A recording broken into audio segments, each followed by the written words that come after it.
ప్రేమ అని పేరు పెట్టి మొన్న ఇక్కడ జరిగింది ఏరియాలో, మీరు చూస్తున్నారు లేదో, ఆ కాలేజ్ ఈవెంట్లు జరిగితే వాళ్ళ తల్లిదండ్రులు నమ్మి పంపించారు వాళ్ళ కాలేజీ యూనివర్సిటీలో చదువుకుంటారని. మన సెమినార్ స్టార్ట్ అయింది. ఆ రోజు మన సెమినార్ స్టార్ట్ అయిన తర్వాత సమయంలో వాళ్ళ కార్యక్రమాలు మీరు చూస్తున్నారు లేదు, జంటలుగా తిరుగుతున్నారు. చీకట్లో ఈ ఏరియాలో ఆడపిల్లలు తాగేసి తిరుగుతున్నారు. మన ఒక ఆడపిల్ల గంజాయి తాగేసిన ఆడపిల్లని ఇద్దరు యువకులు చెయ్యకూడని పనులు అక్కడ రోడ్డు మీద చేస్తున్నారు. ఇప్పుడు మీ నాన్న తెలియకపోవచ్చు, మీ అమ్మకు తెలియకపోవచ్చు, ఇప్పుడు తెలియకపోవచ్చు. గుర్తుపెట్టుకో, ఎవరికి తెలియకూడదు అనుకుంటో రేపు పొద్దున్న కట్టుకున్న వాడికి తెలుస్తుంది. ఆ రోజు స్టార్ట్ అవుతుంది రగడ. గుర్తుపెట్టుకో, ఈ రోజు నీ ఇష్టానుసారంగా తిరిగేస్తానంటే రేపు పొద్దున్న నీ ఇష్టం వచ్చినట్టు చిత్తకార్తిక కుక్కలాగా ఈదులంటే తిరిగి నీకు మాత్రం ఉత్తమ భార్య వచ్చానంటే ఎట్లా వస్తుంది?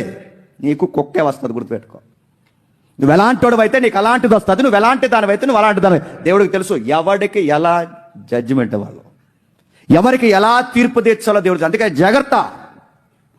కోరికలు వస్తున్నాయా? వయసు వచ్చిందా? పాపం జరిగే అవకాశం ఉందా? పౌలు గారు అన్నమాట ప్రతి వానికి సొంత భార్య ఉండవలను. అదర్ సైడ్ ప్రతి స్త్రీకి సొంత భర్త ఉండవలను. మీ ధర్మములు వివాహ అనే పట్టికలోనే నెరవేరాలి.